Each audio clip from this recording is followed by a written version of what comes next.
Mummy కూడా think చేసింది. నేను ఇష్టం లేకుండా చదివితే ఏముంటుంది, ఇష్టం ఉండి చదివితేనే అర్థం ఉంటుంది కదా. ఏదైనా నేర్చుకుంటే ఆప్షన్ వచ్చేసింది. సివిల్ డిపార్ట్మెంట్లో నాకు సీట్ రాలేదు. ఓకే, సిఎస్సి డిపార్ట్మెంట్ వచ్చింది. ఓకే, కొంతమంది happy, but I'm not happy. I decided that mummy నేను ఇక సిఎస్సి అంత నాకు ఇంట్రెస్ట్ లేదు, నేను చేయలేను చెప్పేసి అనుకున్నా. కానీ లక్ అనేది తగులుతుంది. ఎట్లా తగులుతుందో మనకే తెలియదు. మనం కష్టపడితే ఖచ్చితంగా తగులుతుంది అని నాకు అక్కడ అర్థమైపోయింది. ఆ రిజల్ట్ వచ్చి నాకు ఈ సీట్ వచ్చిన తర్వాతకి దెన్ ఐ వాజ్ హ్యాపీ. ఒక మంచి కాలేజీలో సీట్ వచ్చేసింది అనేసి హ్యాపీ ఫీల్ అయ్యాను. హలో గైస్, ఈ వీడియోలో నా యొక్క ఈసెట్ జర్నీ మరియు నాకు ఒక కాలేజీలో సిఎస్సి డిపార్ట్మెంట్లో సీట్ వచ్చినప్పటికీ అండ్ ఆల్సో నేను అందులో జాయిన్ అయినప్పటికీ నేను ఎందుకు ఓన్లీ సివిల్ ఇంజనీరింగ్ చేయాలని, సివిల్ ఇంజనీరింగ్ బ్రాంచ్ చేయాలని నేను ఎందుకు డ్రాప్ అవుట్ అయినాను, మళ్ళీ ఎలా ప్రిపేర్ అయ్యాను అనేసి కూడా నేను ఒకసారి షేర్ చేసుకుంటే ఈ వీడియోలో. ఎందుకనని నీ జర్నీ నాకు ఎందుకన్నా అని అంటే ఏదో ఒక పాయింట్ నీకు యూజ్ అవుతుండొచ్చు while preparing, either in college selection, either in department selection. Okay, ఏదో ఒకటి నీకు పాయింట్ అయితే తగిలితే ఏదో ఒక యూజ్ అయితే ఉంటుంది ఖచ్చితంగా. If you are interested then only watch it. Okay, coming to my story. First I want to share my ECET journey with you. Okay, 2023 నాది డిప్లొమా అయిపోయింది. 2023 pass out. Okay, then April 30కి academics అయిపోయినాయి. Next May 5థ్కి నాకు ECET exam. 5 days gap, around 5 days gap ఉన్నది ఈసెట్కి.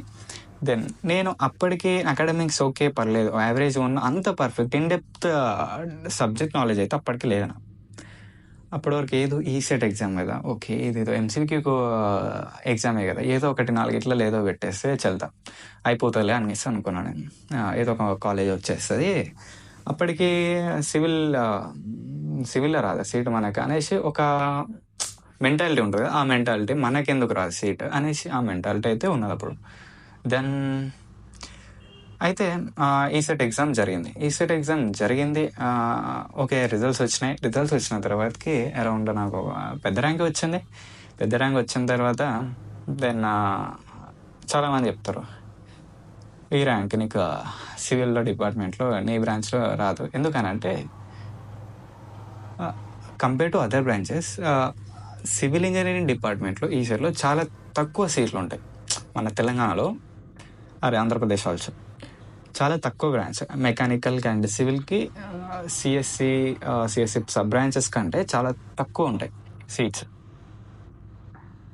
ఏం చేసినా నేను, నాకు వస్తే సివిల్ చేస్తే ఒక టాప్ 10 కాలేజ్లోనే వేయాలి అనే ఒక మైండ్ సెట్తో ఉన్నా.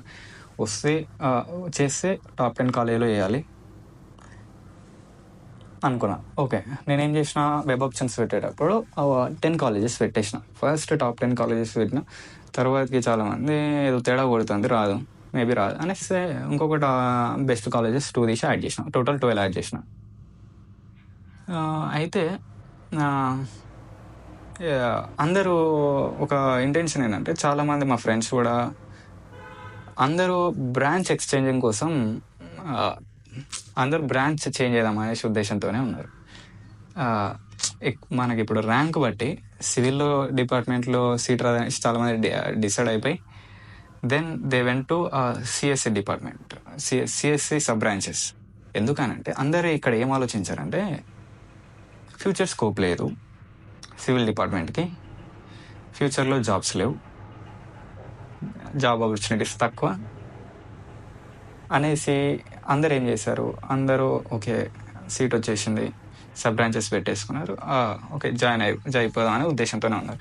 Then coming to my point, నేను కూడా ఏం చేసిన, maybe less chances to get the job. Then I decided, okay వీళ్ళంతా చేస్తున్నప్పుడు మనం కూడా ఏదో ఒకటి చేయాలి కదా, ఇక మనకు కూడా రాకపోవచ్చేమో మేబీ సీట్ సివిల్ డిపార్ట్మెంట్లో అనేసి అనుకున్నా.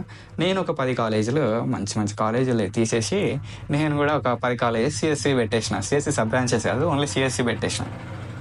సిఎస్సిలో సీట్ రావడం కూడా కొంచెం కష్టం. సిఎస్సి సబ్ బ్రాంచెస్ వస్తాయి పెడితే, ఏదైనా సిఎస్సి సబ్ బ్రాంచెస్ వస్తాయి, కాకపోతే సిఎస్సి డిపార్ట్మెంట్ రావడం కూడా కొంచెం కష్టం.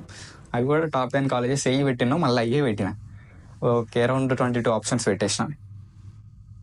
దాంట్లో 17th ఆప్షన్ వచ్చింది సీట్ నాకు.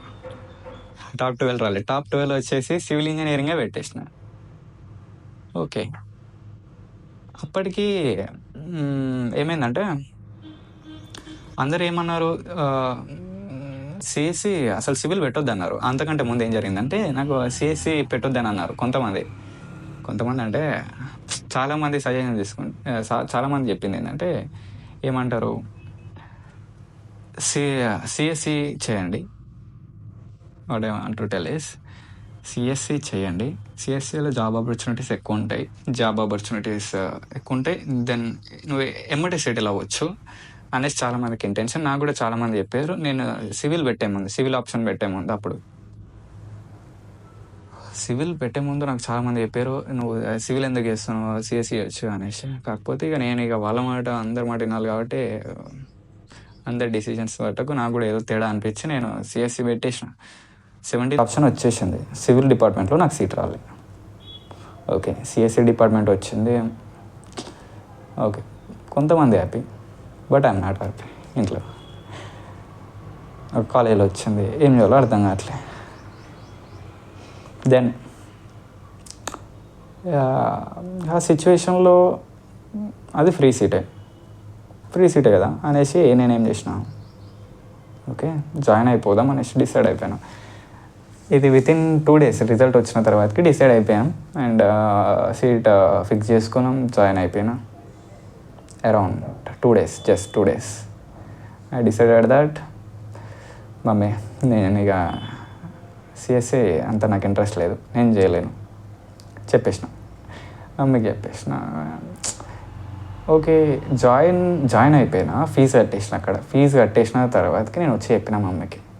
చెప్పిన తర్వాతకి మమ్మీ కూడా థింక్ చేసింది, నేను ఇష్టం లేకుండా చదివితే ఏముంటుంది, ఇష్టం ఉండి చదువుతానే మజా ఉంటుంది కదా, ఏదైనా నేర్చుకోవచ్చు కదా అనేసి మమ్మీ కూడా ఆలోచించింది. సరే అని ఇష్టం అనేసి అన్నది. ఓకే, అక్కడ నేను 15,000 ఫీజు అరౌండ్ 17 కట్టినట్టున్నా, అరౌండ్ 20,000 విత్ ట్యూషన్ ఫీ అన్నీ కట్టినవి అన్నీ ఉత్తి పుణ్యానికి వెళ్ళినా మళ్ళీ రిటర్న్ వెళ్ళేసిన కాలేజీకి. జస్ట్ 2 days ఇట్లా జాయిన్ అయిపోయినా. నెక్స్ట్ డే వెళ్ళేసి నా సర్టిఫికేట్స్ నేను తెచ్చుకొని ఎట్లా రిక్వెస్ట్ చేసుకొని ఆ ఫ్యాకల్టీతోనే డిపార్ట్మెంట్తోనే రిక్వెస్ట్ చేసుకొని ఒక కాలేజ్ మెన్షన్ చేయట్లే. ఓకే కాలేజ్ మంచి కాలేజే, ఒక 17th కాలేజ్ అంటే టాప్ 10 కాదు అది. ఓకే, ఒక మంచి కాలేజ్, దాంట్లో జాయిన్ కాలేజ్ ఎట్లా రిక్వెస్ట్ చేసుకొని 2 days తర్వాతకి నా సర్టిఫికేట్ నేను తెచ్చుకున్నా. మళ్ళీ నాకు అడ్మిషన్ ఫీ ఏది నాకు రిటర్న్ ఇవ్వలేదు. దెన్ ఏం చేసిన, ఓకే 2024లో కొట్టేద్దాం, ఇక మంచి ర్యాంక్ కొట్టేద్దాం, టాప్ 50 అని ఉండాలి అనేసి డిసైడ్ అయిపోయాను. కాకపోతే నేను ప్రిపరేషన్ స్టార్ట్ చేసింది ఇక్కడ అరౌండ్ డిసెంబర్లో 2023 డిసెంబర్లో స్టార్ట్ చేసిన. మళ్ళీ ప్రిపరేషన్ అర్థమైంది కదా నేను ఎందుకు డ్రాప్ అవుట్ అయిపోయాను అనేసి. మళ్ళీ నేను డిసెంబర్లో ప్రిపరేషన్ స్టార్ట్ చేసిన. దీనికి ఏమైనా కోచింగ్ తీసుకున్నావా అని అంటే తీసుకున్నా.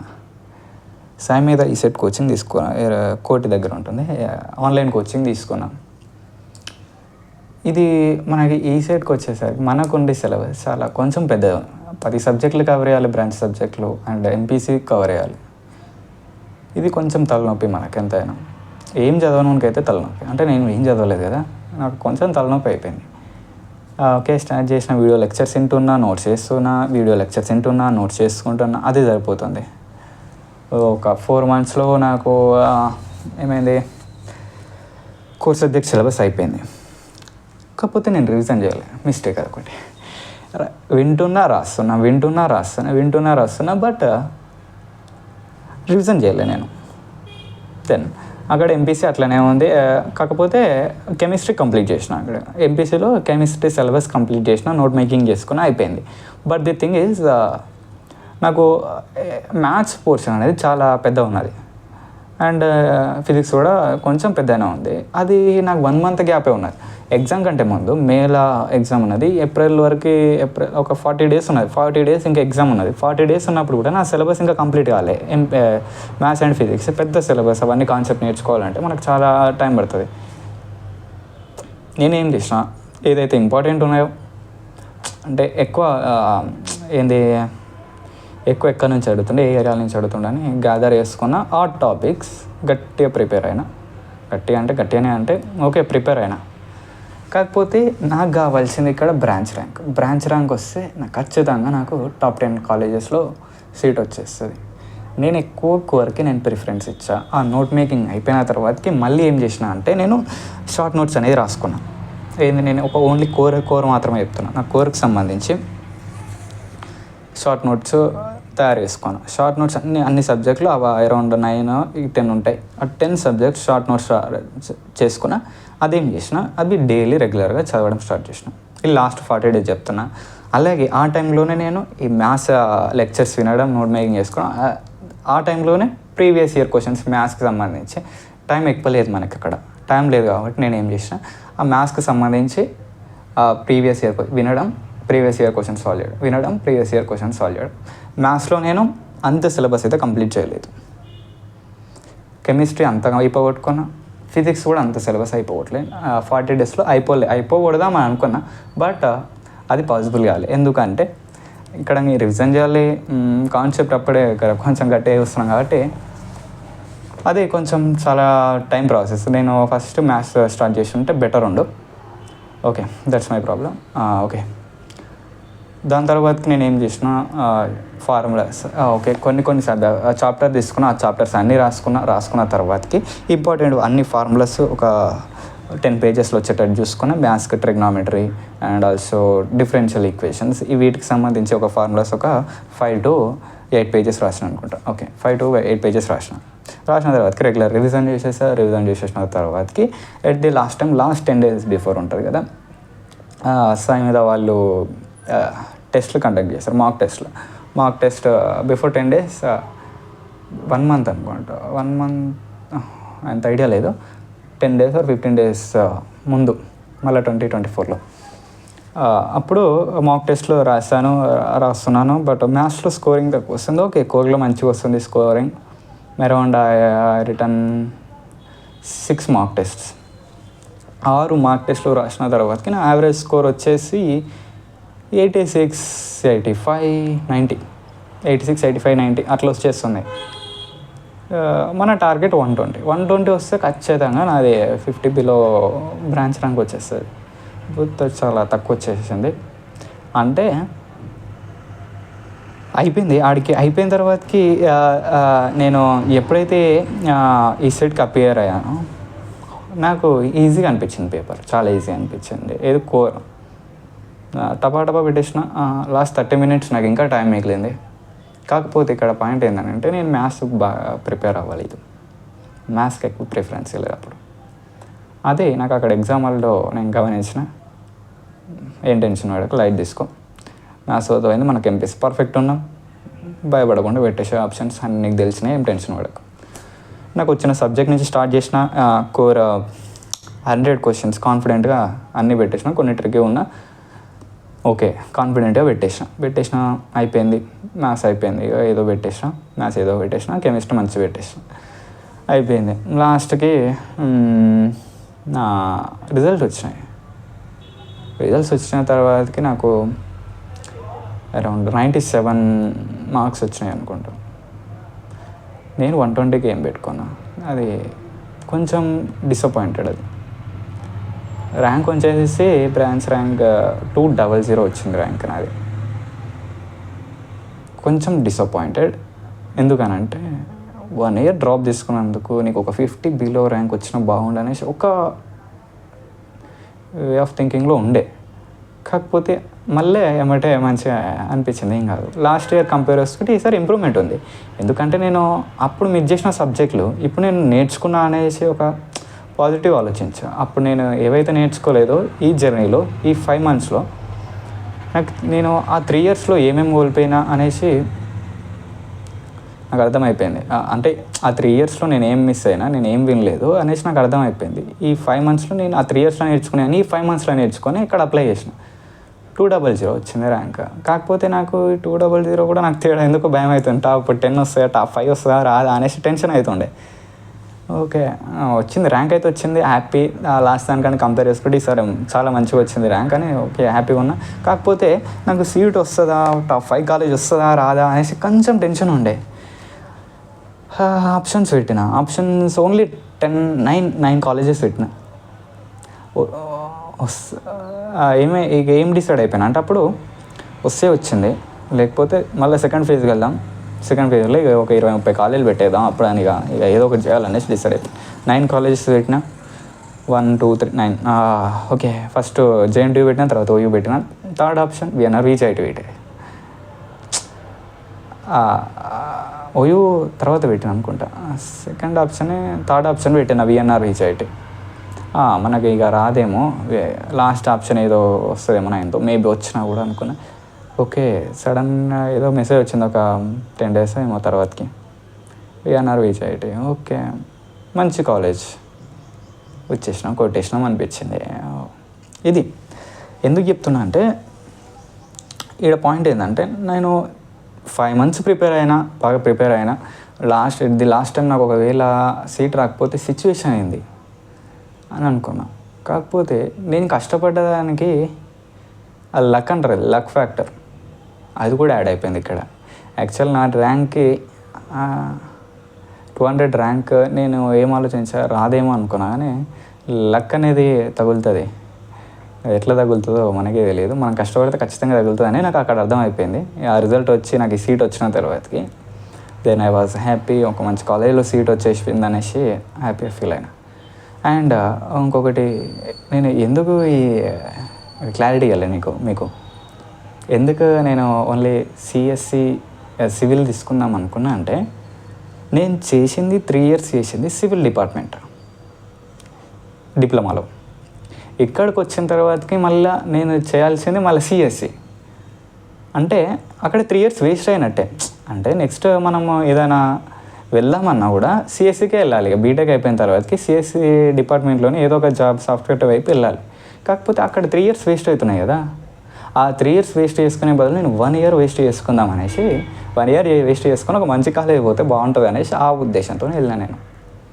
సో మీరు ఇప్పుడు ప్రిపరేషన్ అవుతారు కదా, ఒకటి డిసైడ్ అవ్వండి, నాకు బ్రాంచ్ ర్యాంక్ కావాలా అని, ఏదైనా బ్రాంచ్ చేంజ్ చేద్దాం అనుకుంటున్నారా, అది ఇప్పుడే డిసైడ్ అవ్వండి. తర్వాతకి రిగ్రెట్ అవుతారు, టైం వేస్ట్ అవుతుంది, అంతా కొన్ని ఫేస్ చేయాల్సి వస్తుంది.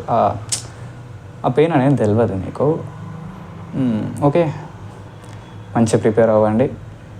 ఒకవేళ మంచి ర్యాంక్ రాకపోయినప్పటికీ సిద్ధంగా ఉండండి. ఎందుకంటే సిద్ధంగా అంటే మంచిగా ప్రిపేర్ అయితే వస్తుంది. ఎట్లా అయినా మీకు అనుకున్న కాలేజీలో మీరు ఏది బ్రాంచ్ ర్యాంక్ కావాలా, ఇది దీంట్లోనే చేద్దాం అనుకుంటారా, సివిల్ ఆర్ మెకానికల్ ఎలక్ట్రికల్ ఏదో ఉంటారు కదా మీ బ్రాంచ్, దేంట్లో చేద్దాం అనుకుంటారు అనేది ముందే డిసైడ్ అవ్వండి. అది డిసైడ్ అయితే మీకు ఈజీగా, మీకు అంత స్ట్రెస్ ఉండదు. అకార్డింగ్ టు దట్ ప్లాన్ మీరు ప్రిపేర్ అవుతారు. సో మీరు ఎట్లా ప్రిపేర్ అవ్వాలో డిసైడ్ అవ్వండి, ఏది కావాలో అన్నీ డిసైడ్ అయిపోయిన తర్వాతకి హ్యాపీగా ప్రిపేర్ అవ్వండి. మంచిగా ప్లాన్ వేసుకోండి, స్కెచ్ చేసుకోండి, పకడ్బందీగా టాప్ 100కి ట్రై చేయండి, ఖచ్చితంగా వస్తుంది. మంచిగా ప్రిపేర్ అవ్వండి, ఎక్కువ టెన్షన్ తీసుకోకండి, కొన్ని డిస్ట్రాక్షన్స్ అవాయిడ్ చేయండి. ఏంటో తెలుసు అనుకుంటే వాట్సాప్, ఇన్స్టాగ్రామ్. కొంచెం ఈ టైంలో ఒక 1 month or 2 months ఉన్నది అనుకుంటే ఎగ్జామ్కి, గట్టి ప్రిపేర్ అవ్వండి, కొట్టండి. Okay, thank you so much, మళ్ళీ కలుద్దాం.